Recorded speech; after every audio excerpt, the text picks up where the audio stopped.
Hello everybody and welcome back finally to the continuation of Purple Pain. And yeah, you might have been asking yourself what's going on with this series while I've been doing my Jab Lost His Keys Jewel 5 mission.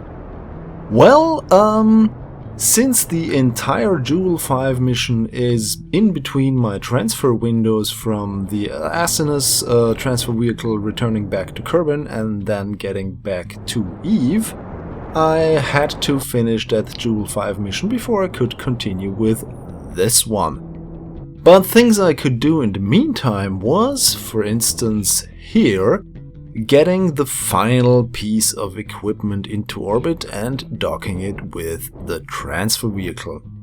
So of course my crew that I'm going to send to Eve will have to use, well, some kind of place where they can survive the harsh environments of the Purple Planet. And also some ways to collect science and other stuff and move around, more or less. Okay, this was one of my more wacky docking maneuvers ever. Part of because that entire assembly was a bit too heavy and I did not have enough reaction wheels or RCS systems to move it. And you've seen before that I almost crashed into my transfer vehicle. Yay! But somehow I finally managed to get it loose from the payload, well, get the booster loose from the payload, and send it back down to the surface while I get the transfer vehicle in position to collect its payload. This payload is significantly lighter than the return vehicle that I shipped off to Eve a few hundred days back in the past. So this is going to be a breeze to be transporting to Eve in a few hundred other days. Okay, so this here is, well, it looks empty now, doesn't it? Well, that is for one very special reason, and I'm going to show you in the future. But first, let's try to continue our quest for reusability and fail miserably. Well, at least we get a beautiful scenery out of that. Look at that! Scatterer and EVE combined make Kerbal Space Program such a beautiful game. Look at that, isn't that beautiful? I almost don't mind losing another rocket. Okay, enough with rockets, let's get the crew up there, because this has been fast forwarded through after the end of the Jewel 5 mission. Yes, I have finished that. This here is the Stinger Crew SSTO, and as the name suggests, it's supposed to get the crew to the ship. The vehicle can be controlled by the cockpit, but also inside that fairing nose cone there is a probe core and an antenna and some other goodies, so this thing can be fully autonomous. And yeah, it also looks good, I think.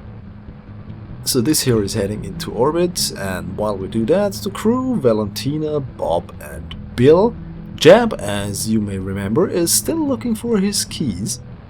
So yeah, those three are heading up into orbit to the Asinus and then transferred to Eve at a later date.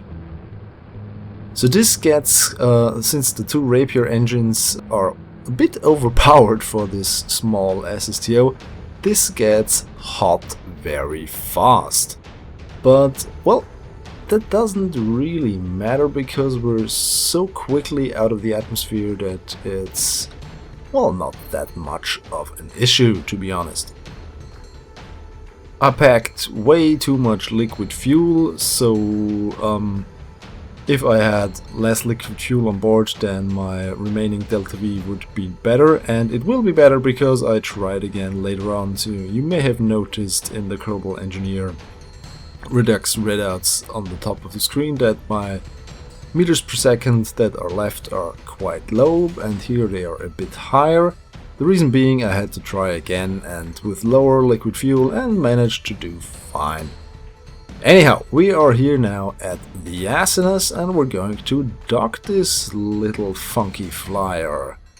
So here we go, heading towards the docking port. Since I didn't want to put the docking port in the front and I was not sure if I put the docking port on the belly or the top of the plane that it would dock fine, I designed this craft in such a way that I could dock it with the port mounted aft. So yeah, and it works out nicely as we can see over here. Come on, dock. There we go. Perfect.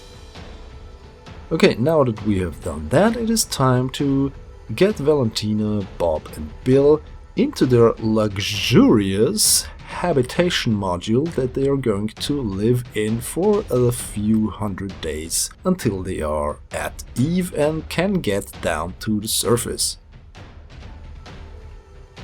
Okay, and since we've been talking about reusability, maybe this thing here can finally manage to get back to the surface safely. It would be a first now, wouldn't it, in this series? And while the sun rises over a beautiful Caribbean scenery and the Stinger is punching through the atmosphere, we watch with trepidation as the SSTO descends onto the surface, hopefully slow enough to not crash. And even though I reduced the liquid fuel, I still got enough left to do some adjustment maneuvering and also do a nice little flyby at the peaks west of the Kerbal Space Center. Yay! Okay, final approach is coming up here, and I was a bit off to the side of the runway, but I thought that would not be that much of a problem, and as it turned out I was quite right about that. So yeah, in our quest to do something that gets us into orbit and then safely back to the surface, we have succeeded. Would you look at that? Oh, well, not yet, this has to land first, but it's looking good, and yes, a bit bumpy, but it manages fine. So let's see how the crew fares on Eve in one of the next episodes. Thanks for watching, goodbye.